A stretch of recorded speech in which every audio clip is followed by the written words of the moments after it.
Good morning and welcome to your Farm and Home Show. My name is Joanna Coles, and this morning we're visiting with Dr. Rick Besson. He's with the University of Kentucky as Extension Entomologist there. Good morning, Rick. Good morning, Joanna.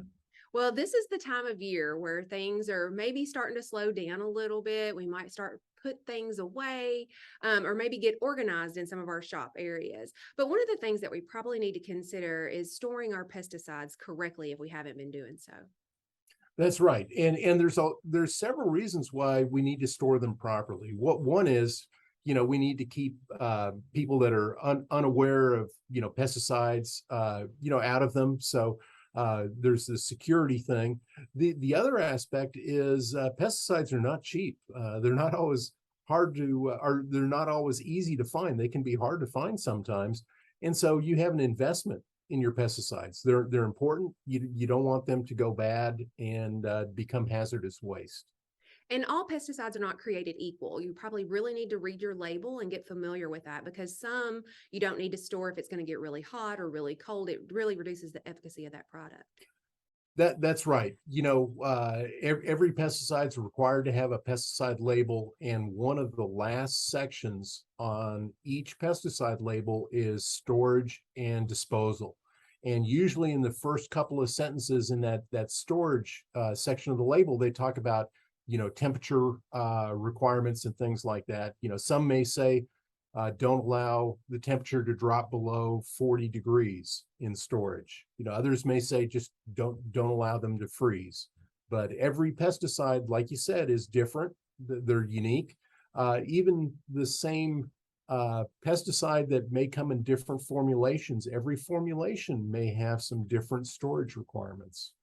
Yeah, so it's best to read the label. And I would like to mention, like when farmers come into their private pesticide applicator training, they learn these type of things. But this is not only for farmers. If you have general use pesticides, storing pesticides correctly are important for all pesticides.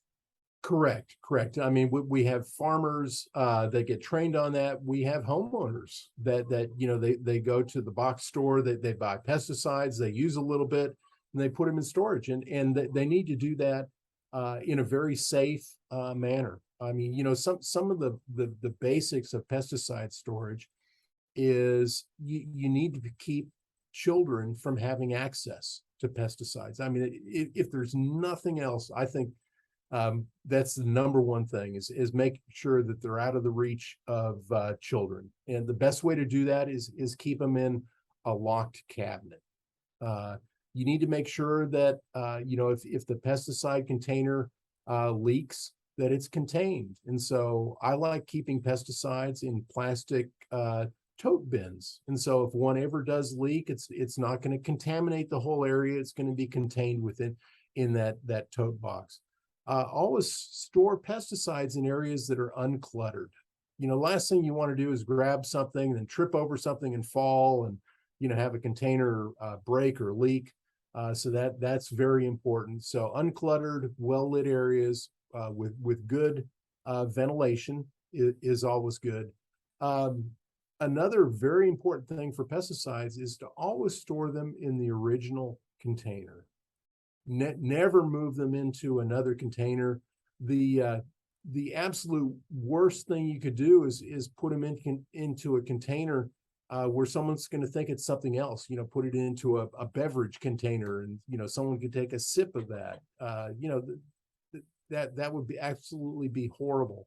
Now, for farmers who have larger amounts of pesticides, I think it's also important to think about what happens when accidents occur, and to have a little spill kit around where you store your pesticides. And what I think about that is something that's going to help absorb some of the pesticides, and it can be something as simple as sawdust or kitty litter, and make sure you have the proper protective equipment and other materials to help contain those spills when they occur.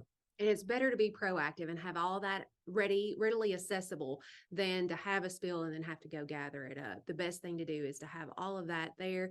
And if people have questions about how to store pesticides properly or just want more information, you can certainly contact your local extension office. We appreciate you watching the Farm and Home Show and hope you have a great day.